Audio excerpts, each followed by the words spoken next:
dengan tadi persoalan yang disampaikan. Tenang. Pertanyaan jadi. Baik, pertanyaannya mungkin dari pihak pemerintah bagaimana menyiapkan lapangan kerja, karena kalau kami sendiri yang buka lapangan kerja dan akhirnya ini seperti itu. Terima kasih. Bagaimana menyiapkan lapangan kerja? Ada dua. Kamu jadi pegawai atau mau jadi entrepreneur. Kalau mau jadi pegawai, siapkan diri menjadi pegawai, maka akses pendidikan yang saya ceritakan di awal mudah, murah. Kalau kemudian pilihan itu sudah didapat, maka tinggal memilih. Saya mau jadi pegawai, saya menyiapkan diri. Oh, spesifikasi pegawai di sana adalah A, B, C, D. Kamu siapkan bisa berkompetisi. Kalau tidak, siapkan dirimu untuk menjadi entrepreneur. Maka satu harus punya skill untuk menjadi pengusaha. Dua, punya pemahaman literasi bisnis seperti akses permodalan. Dan jangan khawatir, ada banyak pelatihan yang bisa dilakukan. Mulai dari kapan? Mulai dari sekarang. Apa bisa dilakukan pemerintah? Menggali bakat anak-anak kita. Talent scouting. Begitu itu sudah apa? Ada ekstrakurikuler yang bisa diberikan. Contoh, ketika saya ketemu dengan anak muda, ketika saya menjadi gubernur Jawa Tengah, usulan dalam Pak Medan nggak usah banyak cincong. Pak, kami ini punya keterampilan yang beda-beda. Bapak bisa sediakan kreatif hub. Kreatif hub itulah co-working space yang kita berikan kepada anak muda, dan mereka berkumpul di situ, bertukar pikiran di situ, berdiskusi di situ, berkolaborasi di situ, dan kemudian Pak, kita menjadi pengusaha. Tidak punya itu. Ya. Kalau kemudian kita mau mengembangkan potensi yang ada di sini, oke, ada yang menerima tantangan saya bagaimana mengembangkan, katakan satu tenun saja dari NTT. Itu tantangan yang bisa kita bisnis bagus. Anda mau kembangkan pariwisata, oke, kita kembangkan. Pak, jangan digusur, Pak, oke, nggak usah digusur. Tapi apa kesempatan yang bisa diberikan? Ini saya kasihkan contoh yang penting. Kreatif hub, timbul pendukung ekonomi kreatif dan pariwisata. Contoh pariwisata tadi. Kita punya sebutan sebenarnya potensi-potensi. Jadi jangan khawatir, maka anak-anak muda terlibat. Ketika daerah merencanakan musyawarah pembangunan, musyawarah perencanaan pembangunan, Anda ikut bicara. Saya mau kembangkan ini, polanya begini, kami ikut terlibat seperti ini. Tolong menjadi fasilitasi, pemerintah fasilitasi. Aduh, kamu ingin jadi pengusaha atau pegawai? Pengusaha, udah pas. Jadi pengusaha, udah top ini, hebat kamu ya. Oke. Kayaknya kamu perlu bertemu dengan banyak orang untuk nanti mengerti hal-hal yang tadi saya sampaikan dalam kreativitas. Oh, bicara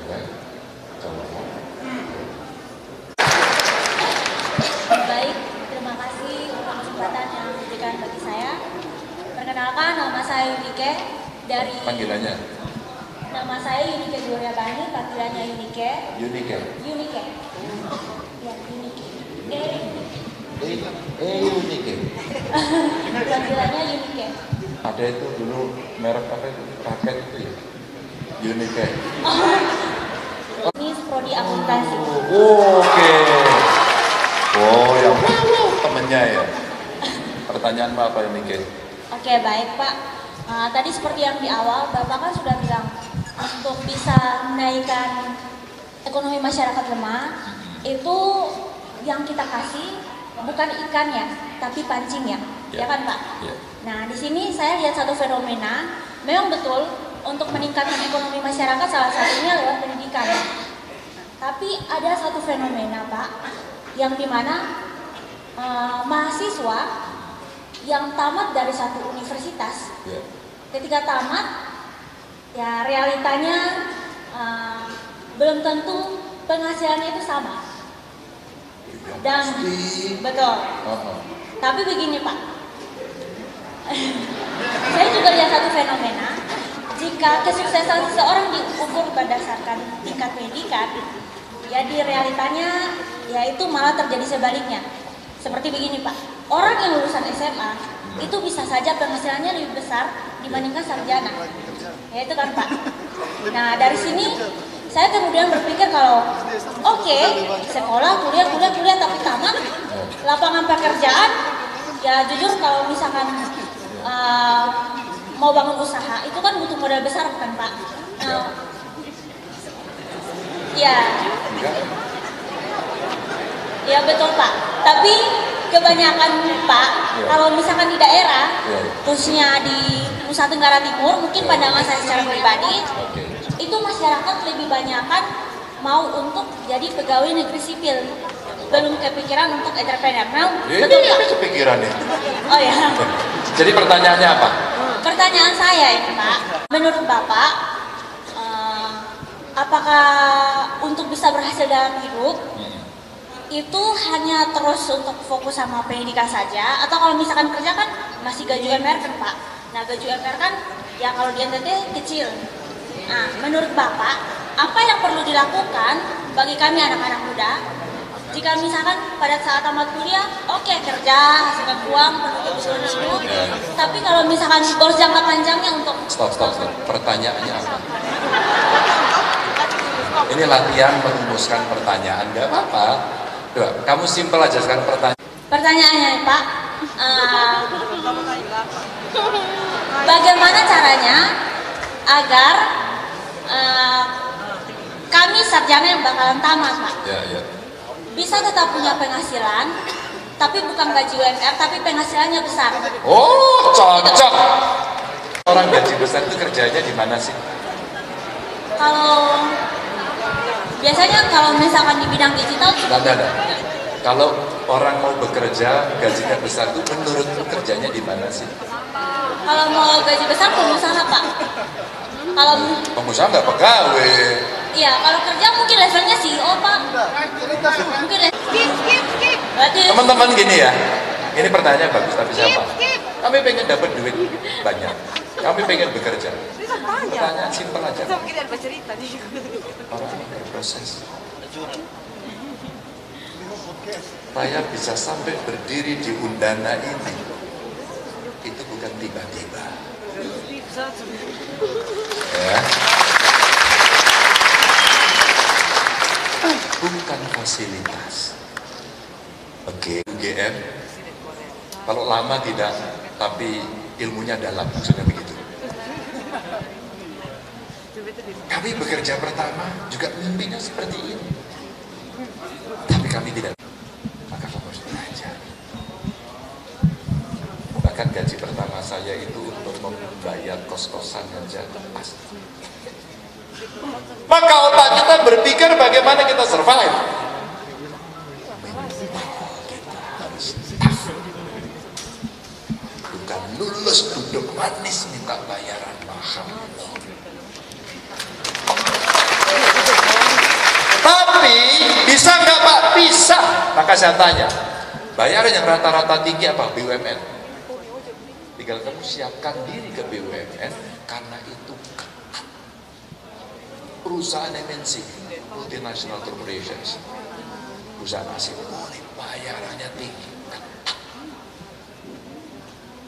Ke sekolah hukum, pengen jadi lawyer, masuklah lawyer yang besar.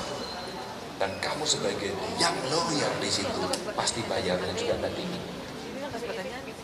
Tapi kamu bisa memilih. Maka spesifikasinya biasanya tinggi. BE-mu bagus, bahasa asingmu bagus, gitu kan? Itu ukuran fresh graduate. Dan kamu punya nilai pas-pas yang lain. Jika itu kamu miliki, kamu akan dapatkan itu. Gampang ya? Tapi jika tidak kamu miliki, maka kamu harus mempersiapkan itu. Yang kedua kemudian, jadi pengusaha seperti tadi teman. Dan proses itu dilalui. Saya masih ingat dulu kerja dengan dibayar 300.000. Dan saya kesulitan untuk membelanjakan. Maka saya ikut membantu dagang apapun. Dan saya juga tidak mau berhasil. Pernah dengar nama Atta Halilintar? Pernah. Dia lulusan apa sekolahnya? Ada yang tahu? Ada yang tahu? Ya. SMA nggak selesai kalau nggak salah. Kayak Bu Susi Pujiastuti, SMA juga nggak selesai.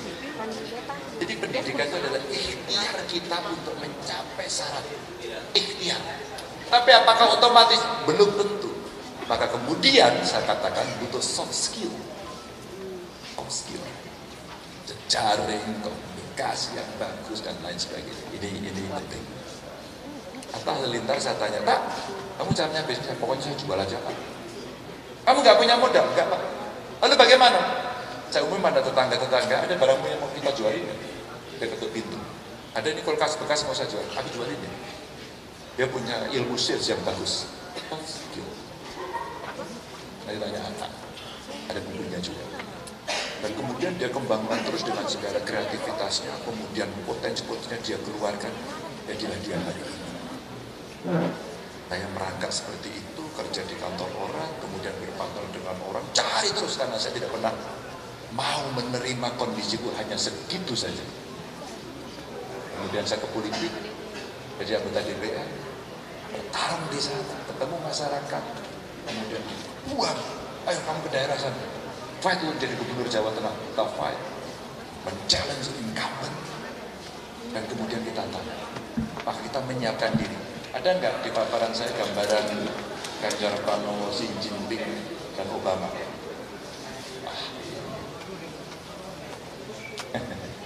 Dari ideologi turun ke hati. Ganjar yang paling kiri, tengah ini Xi Jinping, yang paling kanan Obama. Ternyata 3 orang ini pernah masuk partai di usia saya 24 tahun, Xi Jinping ini 21 tahun, Obama lebih tua 35 tahun. Tiga-tiganya berproses lama dan tiga-tiganya menjadi anggota parlemen. Hah? Instan? Bung, mie instan aja dimasak dulu, Bung. Mie instan aja dimasak dulu. Saya menjadi anggota DPR usia 36. Presiden Xi Jinping menjadi anggota DPR Kongres Legislatif usianya lebih tua, 54. Ya. Dan Obama bareng sama saya usianya baru 36. Jadi anggota parlemen.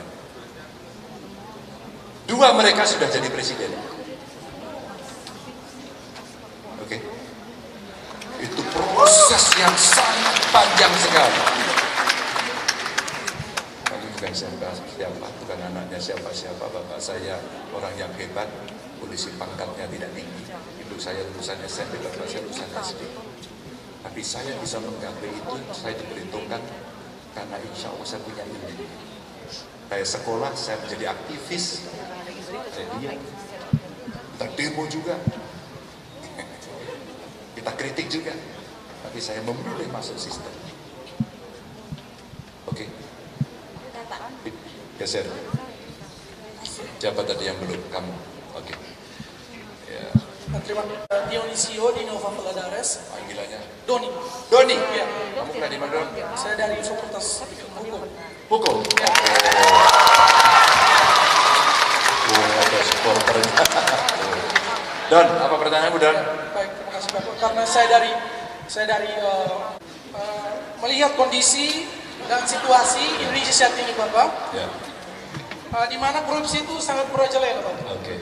Sangat merajalela. Seperti korupsi pejabat.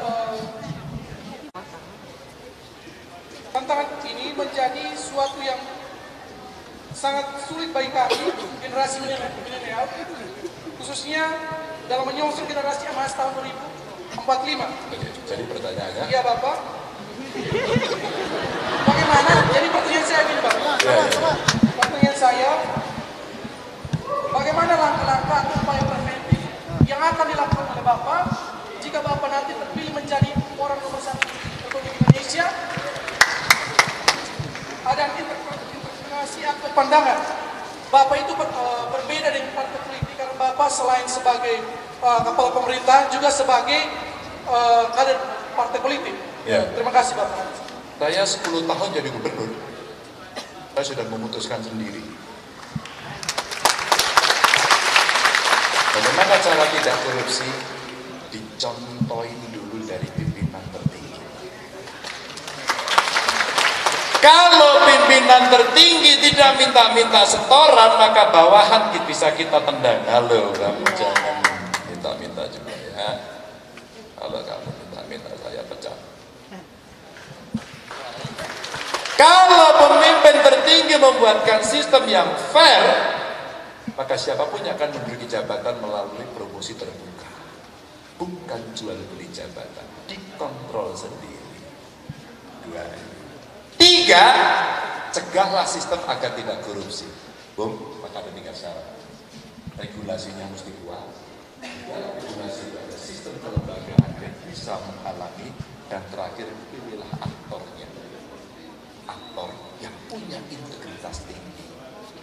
Saya beberapa waktu lalu datang kepada Ibu Mary Hugeng. Hugeng adalah Kapolri legend di Indonesia. Hebat dia. Bahkan mobil dinasnya pun, mobil dinas dipinjam orang, tidak dikasih. Karena apa? Karena ini punya negara. Ibunya jualan bunga di rumah, pada saat kemudian beliau jadi Kapolri, beliau ceritakan, hai anak buahku, jangan pernah dan saya larang kamu membeli bunga di tempat istriku. Karena apa? Pasti kamu ingin melarisi dia karena jabatanku. Maka hidupnya sederhana. Itu kecuali kalian pengusaha. 3, regulasi bagus, kemudian sistem kelembagaannya jalan dan aktornya bagus. 10 tahun itu kemudian ketika kita berbeda, kita berani memutuskan sendiri. Hasilnya ini. Mana tadi? Buka lagi, Bu. Hasilnya ini. Nah, gampang. Ini yang terjadi. Bagaimana cara kita melakukan itu? Saya contohin. Maaf kalimatnya, teman-teman gak usah store saya ya. Sudah ada jatahnya dari negara. Teman-teman kalau mau jadi pejabat silakan ya. Anda promosi saja, gak usah deket-deket saya. Kenapa? Setelah itu sistem pemerintahan berbasis elektronik dilaksanakan ya, maka kemudian kita bisa mengontrol itu dengan mudah dan cepat. Hasilnya apa? Hasilnya survei ini. Kami hanya bisa membuktikan atau memberikan bukti, bukan janji. Ini kayak politisi biasanya. Thank you. Oke ya. Terakhir. Ya. Cek, selamat sore untuk kita semua. Ya, izin Bapak Ganjar dan rekan-rekannya dan para tamu yang berada pada ya sedikit berkenalkan. Perkenalkan, nama saya Trio Putra Dewa, biasa disapa Trio. Saya kuliah di Universitas Muhammadiyah.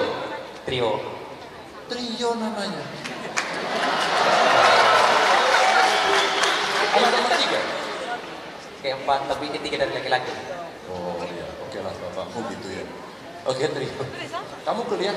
Kuliah di Universitas Muhammadiyah Kupang. Saya di jurusan Fakultas Hukum. Sama dong. Wadah yang dari Universitas Muhammadiyah mana? Dari teman Fakultas Muhammadiyah. Oke.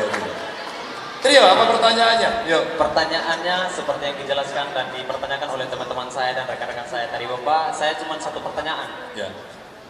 Tentang suatu kebangsaan ini, pada saat ini kita berbicara dengan suatu dialog kebangsaan.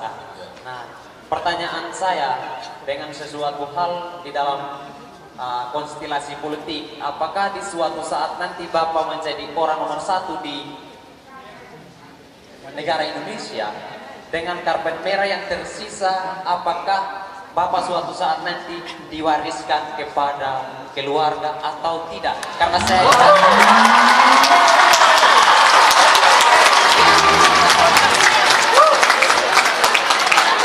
ini pertanyaannya itu oke. Itu adalah suatu pertanyaan saya dan masih ada keselanjutan Bapak dengan terkait dengan karpet merah.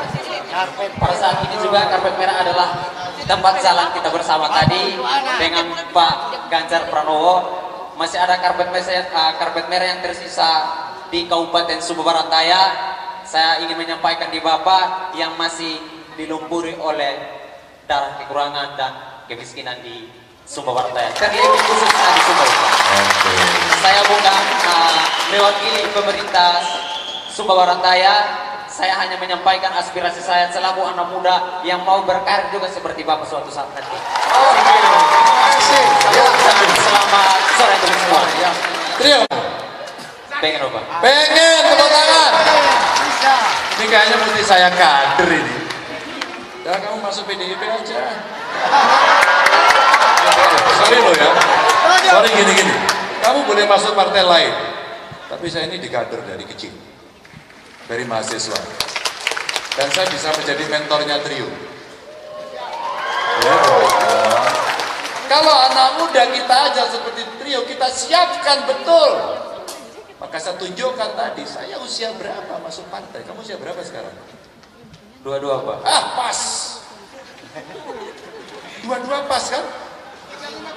Kalau kamu 2 tahun ini sudah masuk partai, apapun lah, ikut saya lebih baik.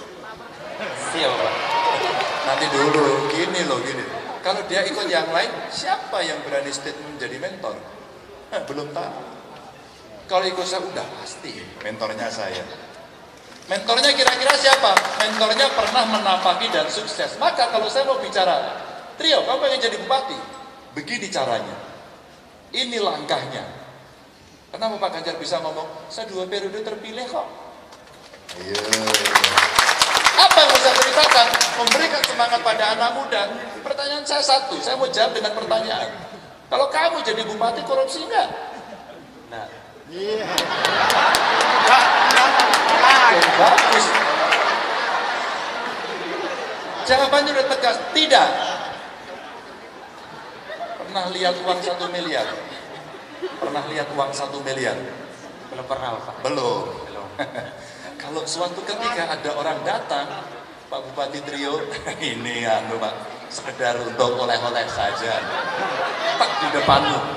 Dadah. Terima kasih Pak. Apa yang kamu lakukan pada si uang itu? 1 miliar men. Saya bisa menjawab Pak? Hah? Saya bisa menjawab? Iyalah jawablah. Dengan pertanyaan Bapak tadi itu juga adalah simbol balik dari suatu istilahnya simbiosis mutualisme. Pertimbangan balik antara masyarakat dan pemerintah. Dengan uang sedekah itu yang diberikan kepada saya, maka dengan cara saya sendiri saya akan melayani masyarakat yang terlena dengan kemiskinan. Duitnya mau kamu apain?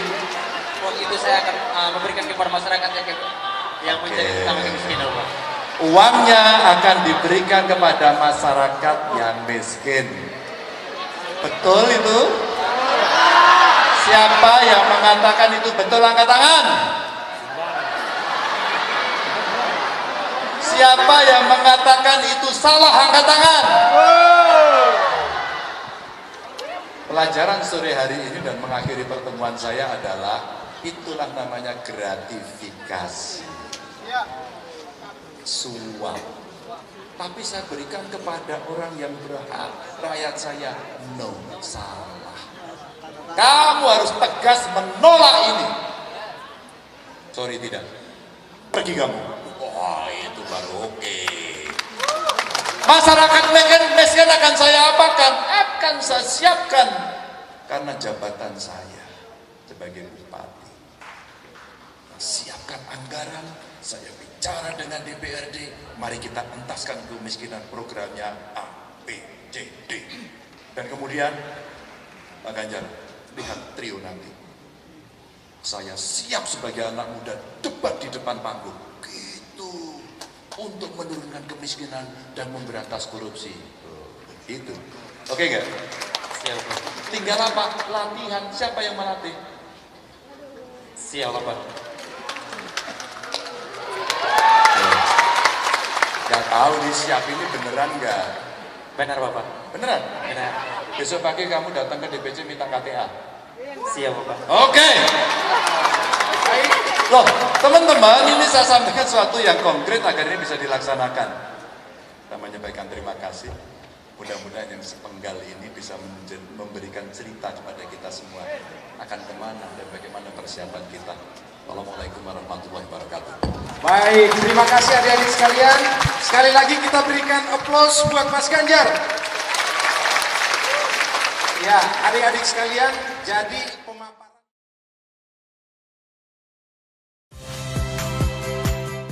Saya Niluh Puspa. Saksikan program-program Kompas TV melalui siaran digital, pay TV, dan media streaming lainnya.